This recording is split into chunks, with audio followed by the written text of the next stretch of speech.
৫৮ বছরের বুদ্ধি ও বাক প্রতিবন্ধী ছেলের সেবা করছেন ৭৫ বছরের বৃদ্ধা মা।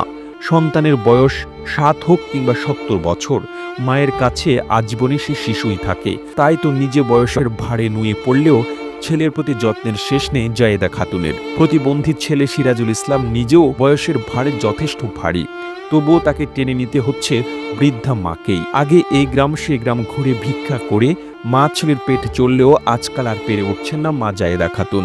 মা ছেলের থাকার মতো নেই তেমন কোনো ঘর, কোনো রকমে বসবাস করেন। বৃদ্ধা জায়েদার দেখার কেউ নেই, অসুস্থ হলে শুয়ে থাকেন।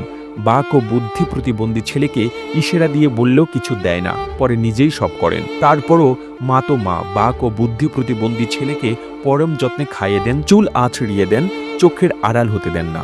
ভিটে মাটিহীন এই নারী স্বামী তফিলউদ্দিন মারা গেলে ৩ ছেলে ও ১ মেয়েকে নিয়ে ভাগ্যের চাকা ঘোরাতে পাড়ি জমান ঢাকায়।